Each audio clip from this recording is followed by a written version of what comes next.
విశిష్టత అంటే సమయ పాలన ఇవన్నీ వాళ్ళు ఇష్టం లేదు.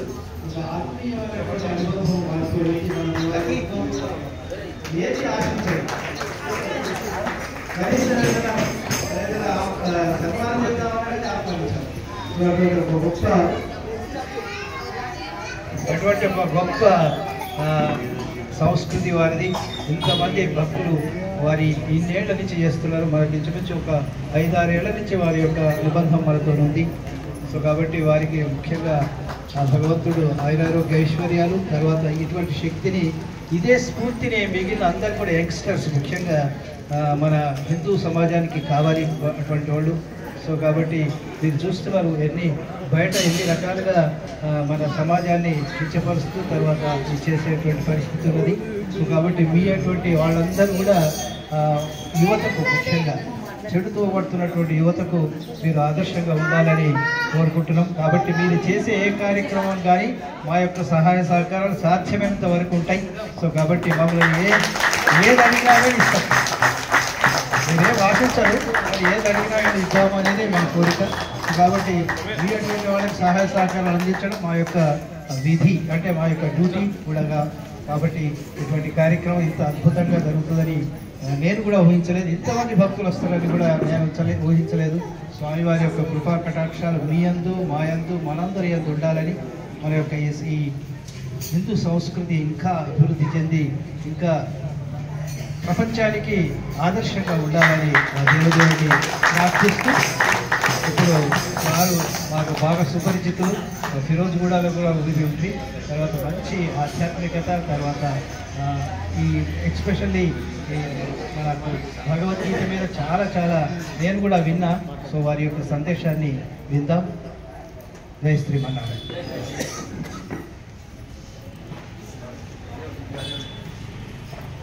కృష్ణం వందే, కృష్ణం వందే, కృష్ణం వందే, కృష్ణం వందే. అదే ఇంట్లో ఉన్న వాళ్ళు కూడా బయటికి రావాలి. బాగా భోజనం కూడా రెడీ ఉంటుంది. అందుకొరకు ఏంటంటే గట్టిగా చెప్పాలి. ఎందుకొరకంటే మనం ఎక్కువ మంది ఉన్నా కానీ నోటి నుంచి మాట రావడం లేదు. అందువలన మన మాట సమాజానికి అందాలి. అవి సమాజం చైతన్యవంతం కావాలి. కూర్చున్నోడు ఉత్తిష్ట కౌంతేయ, గీత ఏం చెప్తుంది? కూర్చున్నోడు నిలబడాలి, నిలబడినోడు నడవాలి, నడిచేవాడు పరిగెత్తాలి. దేని కొరకు? ఉద్యోగం వ్యాపారం కొరకు. దాని ట్రైనింగ్ ఇచ్చే అవసరం లేదు. ఏ పక్షి ట్రైనింగ్ ఇచ్చారు? ఆహారం తెచ్చుకొని తినాలని ఇచ్చారా? ఇవ్వలేదు. కానీ అది సహజంగా వస్తాయి. సహజ గుణాలు ఉన్నాయి కొన్ని. పొద్దున్న లేవాలి, స్నానం చేయాలి, అవన్నీ నువ్వు ఎవరు చెప్పవసరం లేదు, వాటంతా అవే వస్తాయి. అట్లాగనే సహజ గుణాలు ఉన్నాయి. మనం ఆహారం, ఉద్యోగం, వ్యాపారం, వ్యవసాయం అనేటువంటిది సహజ గుణాలు. దాని గురించి పెద్ద ట్రైనింగ్ ఇవ్వే అవసరం లేదు. కానీ భక్తి గురించి ట్రైనింగ్ ఇవ్వే అవసరం ఉన్నది. భక్తి అంటే ఏంటిదో మర్చిపోయాం మనం. దానివల్ల ఏమైపోయిందంటే ఇప్పుడు సమాజం యొక్క ఇప్పటికైనా ఈ సమాజం ఇంతవరకు ఉన్నదంటే మాతృమూర్తులు అంటే స్త్రీలే మహా గొప్ప కర్తవ్యం పోషిస్తుంది. కానీ వాళ్ళలో కూడా కొంచెం చైతన్యం రావాలి. అంటే వాస్తవిక తెలవాలి. భక్తి అంటే ఏమిటి అనేటువంటిది మనకు అర్థం కావాలి. భక్తి చేస్తున్నాం, చాలా మంది చేస్తున్నాం. అట్లాగనే భగవద్గీత కూడా చదువుతున్నాం మనం. కానీ భగవంతుడు ఏం చెప్పాడనేది మనకు అర్థం కావాలి. ఏమర్థం కావాలి మనకు? యా స్వయం పద్మనాభస్య, సాక్షాత్ పరమాత్మని ముఖార బిందం నుండి వెళ్ళినటువంటి ఒక శ్రీమద్ భగవద్గీతను మన పిల్లలు చదువుతున్నా, మన ఇంట్లో చదువుతున్నామా? విష్ణు సహస్రనామం అది రెండవ స్టెప్. మొదటి స్టెప్ ఏంటిదండి? భగవద్గీత ఎందుకు అభ్యాసం అవ్వడం లేదు అంటే డబ్బు కావాలి కాబట్టి లక్ష్మీ స్తోత్రం చదువుతాం, లలిత సహస్రనామం చదువుతాం. భగవంతుడు అవసరం లేదా? అవసరం ఉంటే ఎందుకు రాలేదు? ప్రతి ఇంట్లో ఉన్నదా? ప్రతి ఇంట్లో చదువుతున్నావా అనేటువంటిది ముఖ్యం. చదవడం ఒక ఎత్తు, అర్థం చేసుకోవడం ఒక ఎత్తు, జీవించడం ఇంకో ఎత్తు. అర్థమైందా? మూడు కావాలి. ఏమి కావాలి? కర్మ, జ్ఞాన, భక్తి, మూడు సమన్వయం కావాలి. మూడింట్లో తేడా ఉన్నది. కర్మ చేసేటోడు జ్ఞానం తెలుసుకుంటలేడు, జ్ఞానం చేసేటోడు భక్తి చేయడం. ఈ మూడింటి యొక్క సమన్వయం కావాలి. సమన్వయం లేదు. కర్మ చేస్తున్నాడు, బాగా చేస్తున్నాడు, కానీ జ్ఞానం లేదు, వృధా. భక్తి కూడా చేస్తున్నాడు, కానీ జ్ఞానం లేదు. అన్నిట్లో ఏం కావాలి? జ్ఞానం కావాలి. అందుకే భగవంతుడు భగవద్గీతలో ఏం చెప్తాడంటే ఉత్తిష్ట కౌంతేయ, మొట్టమొదలు కృష్ణుడికి అర్జునుడికి ఏం చెప్పాడు? ఉత్తిష్ట కౌంతేయ, యుద్ధం చేయాలి అని. ఏమన్నా నకాంక్షే విజయం కృష్ణ నతరాజ్యం సుఖాని చ కిమ్నో భోగైర్ జీవితేనవా, నాకు రాజ్యం వద్దు, రాజ్య సుఖం వద్దు, నేను యుద్ధం చెయ్య. ఎందుకొరకంటే మా యొక్క గురువులు, మా యొక్క తాతలు, మా యొక్క అన్నదమ్ములు ఇలాంటి వాళ్ళని నేను చంపాలన్నా, దీని కొరగా నేను యుద్ధం చెయ్యాలి, అందుకొర నేను యుద్ధం చెయ్య అని ధనుషువాన ఏం చేసిండు? యుద్ధం చేశాడు. నేను చెయ్యను అంటున్నాడు. మనం కూడా ఇప్పుడు కూడా ఏంటంటే యువకులు అక్కడ తల్లి ఒక మాట చెప్తుంది, భార్య ఒక మాట చెప్తుంది, ఈ నడవ ఏం చేయాలి, వాడు కూడా ధనుషువానం కిందేస్తుంది, ఏం చేయాలో తెలుస్తుంది. ఎందుకొరకంటే తల్లి మాట వినాలి, మాతృదేవోభవ, భార్య మాట వినాలి. ఎందుకంటే ధర్మేచ అర్థేచ కామేశ మోక్షేచ నాతిచేరామని అక్కడ అనిపించాడు పంతులు. మరి ఏం చేయాలి? ఆయన సమన్వయం కావాలి. ఏం కావాలి? సమన్వయం కావాలి. రెండు అవసరం. తల్లి మాట వినాలి, భార్య కూడా సరిగా చూసుకోవాలి. కనుక ఈ సమన్వయ లోపం వల్ల మనం ఏంటంటే ఎంత గొప్పవాడైనా కానీ కూడా సమన్వయ లోపం అయింది. అట్లనే అప్పుడు యుద్ధం చేశాడు. ఎవరు? అర్జునుడు. ఏమన్నాడు? నీ కొరకు యుద్ధం చేయ అవసరం లేకపోవచ్చు, కానీ నా కొరకు నువ్వు యుద్ధం చెయ్యాలి. ఎందుకొరకు? భగవంతుడు ఎందుకు అవతారం తీసుకున్నాడు? యదా యదా ఈ ధర్మస్య గ్లానిర్భవతి భారత అభ్యుత్థానం అధర్మస్య తదాత్మానం సృజామ్యహం పరిత్రాణాయ సాధూనాం వినాశాయ ధర్మ సంస్థాపనార్థాయ సంభవామి యుగే యుగే. అంటే ప్రతి యుగములో ఎక్కడెక్కడైతే ధర్మానికి హాని కలుగుతుందో, ధర్మం వెళ్ళిపోతుందో, ఆ సమయంలో నేను వచ్చి ఈ యొక్క ధర్మ సంరక్షణ చేస్తానే అన్నాడు. ధర్మో రక్షిత రక్షిత, ధర్మాన్ని మనం కాపాడితే ధర్మం మనల్ని కాపాడుతుంది. కానీ ధర్మం అంటే ఏంటి? ధర్మం అంటే ఏంటి? ఇప్పుడు రాముడు తండ్రి ఆజ్ఞ పాటించాడు, ప్రహ్లాదుడు తండ్రి ఆజ్ఞ పాటించాడు. అంటే తేడా ఎందుకు వచ్చింది అంటే ప్రహ్లాదుడు తండ్రి అంటే ధర్మానికి విరుద్ధంగా తండ్రి వ్యతిరేకించింది కాబట్టి దానికి అతను పాటించలేదు. వాస్తవమే. అట్లాగా ప్రతి సమయంలో కూడా ధర్మంలో కూడా దేశ కాల వస్తు పరిస్థితులను బట్టి మనం పనిచేయాలి. ఏం చేయాలా? పూర్వకాలంలో ఆకలి లేక అలవటిస్తున్నారు, అప్పుడు ఏం చేయాలి? వాళ్ళకు అన్నదానం చేయాలి. ఇప్పుడు అన్నదానం వేస్తే రాత్రి ఒకవేళ మర్చిపోయే వాళ్ళకన్నా వేసిరనుకో కళ్ళేరే చేస్తాడు. ఎవరు? భిక్షం తీసుకునే టైం. అంటే ఆకలి యొక్క అవసరం ఇప్పుడు లేదు అనుకోండి. మళ్ళీ తర్వాత ఏదైతే 3 ఇస్తే 3 వెళ్ళిపోతాయండి. ఏం వెళ్ళిపోతాయి? మరి ఒక బట్టలు ఇస్తామనుకో చినిపోయినా మళ్ళీ కావాలంటారు. అన్నం ఇస్తే కూడా అయిపోయి మళ్ళీ ఆకలి అయింది సార్ మళ్ళీ పెట్టుకుంటారు. మళ్ళీ ఏమి ఇవ్వాలి? డబ్బులు ఇచ్చిన వరకు ఖర్చు చేస్తారు. జ్ఞానం ఇవ్వాలి. ఏమి ఇవ్వాలి? జ్ఞానం ఇవ్వాలి. జ్ఞానం ఎలాంటిది? జ్ఞానాలు కూడా చాలా వస్తువు ఇస్తున్నాం, ఎందుకంటే ఫీజు తీసుకొని కూడా ఇస్తున్నాం. కానీ అవి ఏంటిది? పొట్ట కొరకు. ఏమిటి కొరకు ఇస్తున్నారు? పొట్ట కొరకు, డబ్బు సంపాదించడం కొరకు ఇస్తున్నారు. కానీ జీవిత ధ్యేయం కొరకు ఇవ్వడం లేదు. మాతృదేవోభవ, పితృదేవోభవ, ఆచార్య దేవోభవ, అతిథి దేవోభవ అనేటువంటి సంస్కారం రావాలండి. ఇది ఎక్కడ రావాలి? నిజం చెప్పేటప్పుడు కొన్ని గట్టిగా చెప్తామండి, మీరు కూడా ఒప్పుకోవాలి. తల్లి ఒడిలోనైనా రావాలి, పిల్లవాడికి గుడిలోనైనా రావాలి, బడిలోనైనా రావాలి. ఈ 3 వస్తుందో మీరు చెప్పండి. తల్లి ఎందుకొరకంటే మన శివాజీ మహారాజ్ గొప్పవాడయ్యాడు. తల్లి ఒడిలో పెరిగిండు ఉప్పు పాలతో. ఆమె చిన్నప్పటి నుంచే ఈ యొక్క గీత, ఈ యొక్క వేదాలు, రామాయణం చెప్పింది. మనం ఏం చెప్తున్నామండి?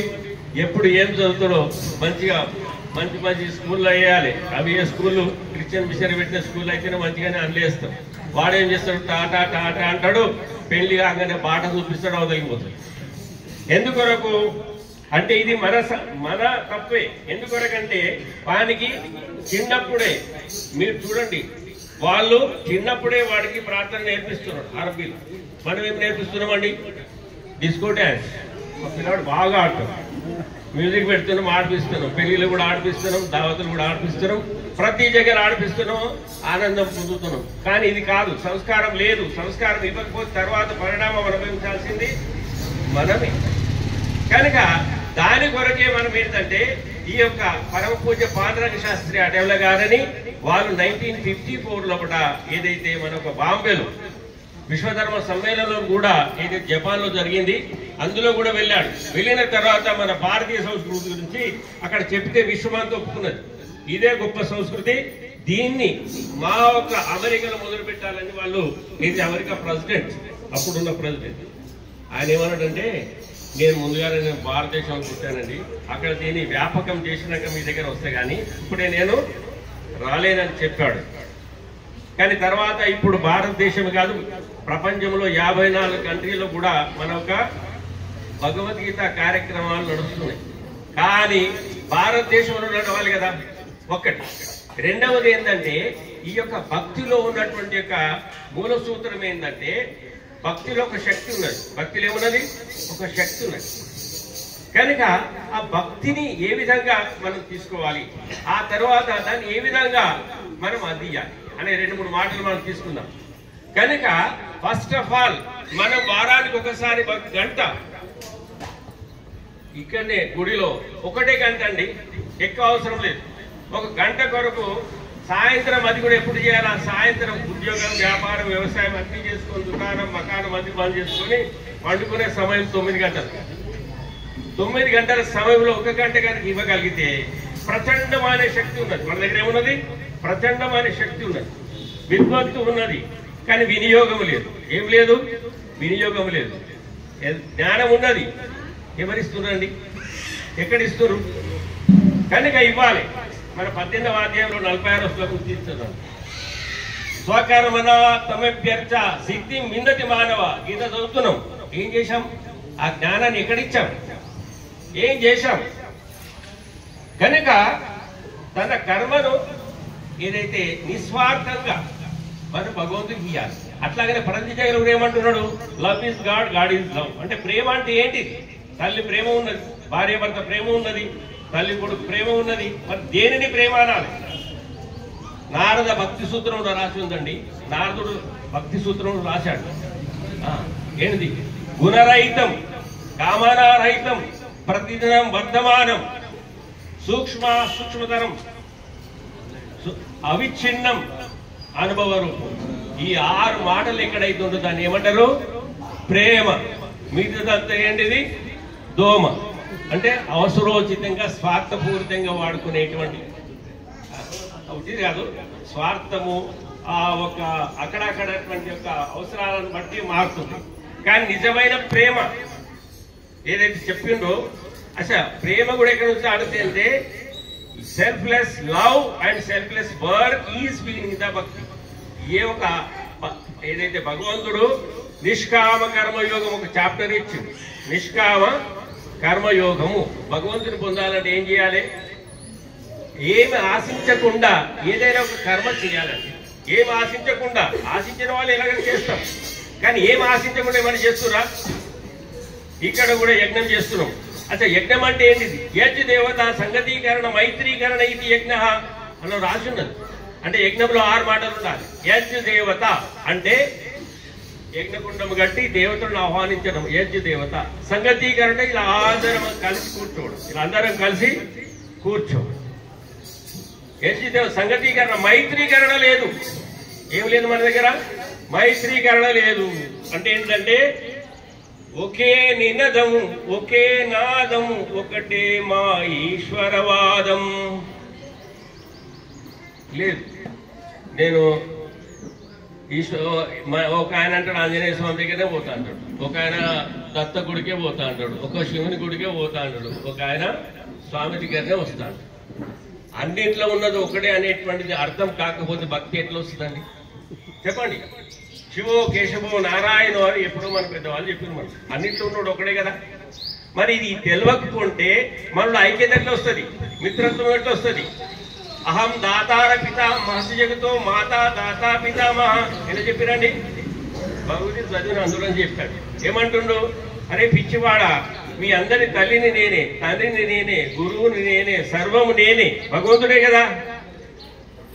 కనుక అందరిలో ఉన్నవాడు కూడా ఒక్కడే. అర్థమైందా? మనిషి మంచికి కావాలంటే, మనిషి జీవితంలో మంచి జీవన విధానం రావాలంటే మన వాల్మీకి ఉన్నాడు. వాల్మీకి ఎవరండి? బోయేవాడు, రత్నాకరుడు. అసలు పేరేం పేరు? రత్నాకరుడు. అయితే ఆ రత్నాకరుడు ఏంటిదంటే ఏ విధంగా అయితే చాలా విచిత్రమైన ఆయన జీవనం ఉండే. ఏ విధంగా? దొంగలకు దొంగన నడుస్తుంది. అలాంటి ఒక వికృతమైనటువంటి కర్మ చేసేవాడు. కానీ అతని పైన ఎవరికి దయగలగలి. కానీ నారదుడే స్వయంగా వచ్చి బాబు ఇక్కడ రాన్నాడు. ఏందయ్యా, నా దగ్గర బంగారు ఇటుక ఉన్నది. ఏమున్నది? నా దగ్గర బంగారు ఇటుక ఉన్నది. నువ్వు కొట్టకు, నేనే ఇస్తా నీకు. కానీ నేను 3 ప్రశ్నలు వేస్తా. ఏమేస్తా? 3 ప్రశ్నలు వేస్తా. దానికి నువ్వు సమాధానం చెప్పాలి. నువ్వు చేసిన పాపం గుట్టలు లెక్క అయిపోయింది, ఎముకలే గుట్టలు లెక్క అయిపోయినాయి నువ్వు చంపేసిన వాళ్ళే. ఎందుకంటే వెనకేళ్ళు కొట్టాలా, వాడు చనిపోతే డబ్బులు బంగారం ఏదైనా తీసుకోవాలా, జీవితం గడపాలి. అలాంటి సమయంలో నారదుడు అతనికి జీవనం యొక్క గమ్యాన్ని మార్చాడు. ఏం చేశాడు అంటే, ఈ యొక్క పాపం ఎవరిది?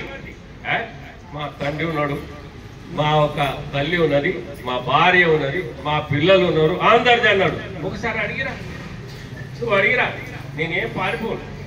కావాలంటే చెట్టుకు నాకు కట్టి, నేను వచ్చింది కూడా నేను వెళ్ళిపోతాను అన్న అని భయం ఉండే. ఎందుకంటే దొంగ కదా. చెట్టుకు కట్టేసి ఇంటికి పోయి అమ్మ నాదొక చిన్న ప్రశ్న అడుగు బిడ్డ. ఏంటిది? ఏంటంటే, నేను ఎంతో మందిని చంపి ఈ విధానంగా మన కుటుంబ పోషణ చేస్తున్నా. అమ్మ, ఈ పాపంలో భాగం ఎవరికి అన్నాడు. తల్లి మనది, నాన్న నేను పెద్ద చేసినాం, పోషించినాం, నువ్వు దొంగతనం చేయమని మేము చెప్పలేదు, కనుక అందులో భాగం మాకు లేదు. అట్లాగనే తండ్రిని కూడా పోయి అడిగాడు. నాన్న కూడా అదే చెప్పాడు, అలా భాగం లేదండి. భార్య దగ్గర పోయి అడిగాడు. ఆమె ఏమన్నది? నేను అత్తమామ సేవ చేస్తున్నా, నీ సేవ చేస్తున్నా, పిల్లల సేవ చేస్తున్నా, అందులో భాగం నాకు లేదు. అప్పుడు వానికి దిమ్మ తిరిగింది, మైండ్ బ్లాక్ అయిపోయింది. ఏమిరా అని నిన్ను రోజు చేసిన ఏమైపోయాయి, ఎక్కడ అయిపోయాయి, నాకు అది ఏమైపోయాయని అప్పుడు ఆలోచన వచ్చి, అప్పుడు మళ్ళా నారదు దగ్గర పోయి, అయ్యా ఏంటిది అని అడిగాడు. ఇప్పి అనగానే ఈ ఇటుక తీసుకొని నేను పోతున్నాను, పారిపోతున్నాడు. ఇక అప్పుడు ఇంకైంది, అయ్యా నాకు జ్ఞానోదయం అయింది, మరి ఒక మార్గం చూపించాలి కదా, నేను ఏం చేయాలి, ఇది తప్పు అని ఇప్పుడు తెలుసుకున్నా. ఇప్పటిదాకా తెలుసుకోలే, ఇప్పుడు నాకు అర్థమైంది నేను చేసేది తప్పు అనేటువంటి. కనుక దీనికి ఒక మార్గం చూపించుకున్నాను. అప్పుడు తింపి కూర్చుండబెట్టి అప్పుడు ఆయనకు జ్ఞానోపదేశం చేశాడు. ఏంటిది? నీ యొక్క కర్మ దిశ మార్చు, ఏం చేసే అవసరం లేదు. దానివల్ల అతడు మనకంతా దానికి మిగతా కథ అందరికీ ఆయన ఆది కవి. కొందరు ఏమంటారు, ముందుగానే రాశాడు రామాయణం. లేదు అండి, రాముడు పుట్టినాకనే రాశాడు. ఎందుకంటే వాల్మీకి రామాయణం చదవాలి. ఈ రామాయణం ఎవరు రాశారండి? వాల్మీకి రాశాడు. కనుక వాల్మీకి రామాయణం నిజం, మిగతా అన్ని నేను రాయొచ్చు, ఈయన రాయొచ్చు, అది చాలా మంది రాశారు. గాంధీ కూడా రాశాడు, స్వామి వివేకానంద గారు రాశారు, చాలా మంది రాశారు. కానీ నిజమైనది ఏంటిది? వాల్మీకి రామాయణమే దాని మూలం. కనుక తర్వాత పుట్టక ముందు రాయలేదండి, పుట్టిన తర్వాతనే రాశారు. ఇక్కడ చాలా విషయాలు ఉన్నాయి. అట్లాగనే ఇప్పుడు మనకి ఏంటంటే ఒక చిన్న విషయం చెప్పేసి మనం ఒక ఎన్నో పెద్ద చదువుతున్నాం. కానీ అన్ని ఒక్క దాంట్లో వచ్చేస్తే మంచిది కాదా? చెప్పండి. మీరు విష్ణు సహస్రనామం, ఈ భగవద్గీత, ఇవి దీని సారాంశం తెలుసుకోవాలి కదా. దానికి ఆయన ఏం చేసిండంటే మన అన్ని వదిలిపెట్టి ఒకటి పట్టుకోవాలి. గీతలు కూడా ఏం చెప్పాడు? సర్వధర్మాన్ పరిత్యజ్య మామేకం శరణం వ్రజ అహముత్వా సర్వ పాపేభ్యో మోక్షయిష్యామ్యశ్చ. అన్ని వదిలిపెట్టరా, నన్ను పట్టుకో, అన్నింటి నుంచి నీకు విడుదల చేస్తా అంటున్నాడు. మనం వినండి, నువ్వేమన్నా అనుకో, నా ఇష్టం నాదనుకో, ఆయన ఏం చేయాలి చెప్పండి? ఏమి చెప్పాలో అని చెప్పాడు. తండ్రిని అందరూ ఒప్పుకుంటున్నారు, తండ్రి చెప్పింది ఒప్పుకుంటలేదు. అయ్యా సేవ చేస్తా అంటున్నాడు ఆయన. మా తండ్రి వల్లనే నాకు అన్ని మంచిగా వచ్చినాయి అంటున్నాడు. అంటే మనం విష్ణు సహస్రనామం ఏదైతే ఇవన్నీ చెప్తున్నావు కదా, నువ్వు ఇలాంటి వాడు, నువ్వు గొప్పవాడు, ఇట్లా అట్లాంటి వర్ణన చేస్తున్నావు. ఆయన అంటారు, అరే మూర్ఖుడా, నా గురించి నాకు తెలియదా, నేనేంటిదో నాకు తెలియదా, నువ్వు చెప్పే అవసరం నాకు లేదు, నువ్వు ఏం చేయాలో అది చెయ్యి. అది నేను భగవద్గీతలో చెప్పాను. భగవద్గీతలో స్పష్టంగా చెప్పాడు, ధర్మాన్ని నిలబెట్టాలి. నేను ఎందుకు జన్మ తీసుకుంటాను అన్నాడు భగవంతుడు. ధర్మాన్ని ఎప్పుడైతే ధర్మానికి ఏదైతే హాని జరుగుతుందో ఆ ధర్మాన్ని నిలబెట్టడం. మరి ఇక్కడ ఏదుందని తల్లిదండ్రుల ధర్మాన్ని పిల్లలు పాటిస్తలేరు కదా. మరి ఆ ధర్మం ఎవరు నిలబెట్టాలి? మనమే నిలబెట్టాలి. మనం నిలబెట్టాలంటే పిల్లవానికి బాల సంస్కార కేంద్రం కావాలి. మహిళలో 3 రకాలు ఉంటారండి. ఎన్ని రకాలు ఉంటారు? 3 రకాలు. ఒకటి ఏంటంటే అబల, ప్రబల, మహిళ. అబల అంటే ఆ కర్మ ఇంతే ఏంటని తనని తానే నింద చేసుకుంటుంది, తానే ఏడ్చుకుంటూ కూర్చుంటుంది, ఎవరిని ఏమనదు. అన్ని కష్టం ఆమెనే, ఏమో నా కర్మ ఇంతే ఉన్నది, నా బతుకు ఇంతే అని ఏడ్చుకుంటా బతుకు, ఎవరిని ఏమన్నది. ఆమె ఏంటి? అబల. ప్రబల అంటే ఆమె ఏడవది, అందరిని ఏడిపిస్తుంది. అందరిని ఏడిపిస్తుంది, ఆమె ప్రబల. ఇంకో మహిళ అంటే ఏంటి? ఆమె నవ్వుతూ ఉంటుంది, ఇతరులను నవ్విస్తుంది.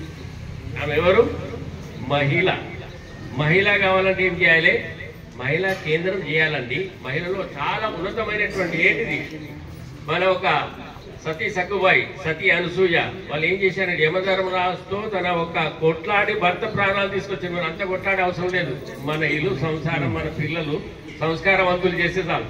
యమధర్మరాజుతో కొట్లాడే అవసరం మనకు లేదు. కనుక అందరూ కూడా మేము ఒకసారి చూసినాం. ఏంటంటే ముందుగా ఇప్పుడు అన్ని ఆటోమేటిక్ ఇవ్వచ్చినాయి, కానీ విజిల్ కొట్టి ఆపేవాడు పోలీసుడు ఎక్కడ చివరస్థలం మీద. ఇప్పుడు అన్ని సిగ్నల్స్ వచ్చినాయి. సిగ్నల్ రాకపోతే ఏంటంటే విజిల్ కొట్టాలి, ఆపాలంటే మినిస్టర్, కలెక్టర్ అయినా ఆగాలి. అయితే ఇంట్లోకి వచ్చిన తర్వాత ఇంటికి డ్యూటీ టైం అవుతుంది. అప్పుడు ఏంటంటే నల్లాలు ఒకటే ఉండేది, ఇంటింట్లో నల్లాలు ఉండేది కాదు పూర్వకాలంలో. అప్పుడు ఏంటంటే బస్తీకి ఒకటే ఉండేది. ఆ సెంటర్లో ఆమెను నీళ్ళు తెస్తాను పోతున్నది, వీడికేమో డ్యూటీ పోవాలి. ఈడేమనుకుంటా అంటే నేను విజిల్ కొడితే అందరూ ఆగుతారు కదా, నా భార్య ఎందుకు ఆగదని విజిల్ కొట్టి తర్వాత చెయ్యికి అడ్డ పెట్టింది. చీపు వాళ్ళు తీసేసింది, పోయి నీళ్ళు వచ్చింది. అంటే ఎంత పెద్ద మీసాలు ఉన్నా కానీ ఇంటికి వచ్చినాక భర్త బయట పోతే కూలి, ఇంటికి వస్తే పిల్లి.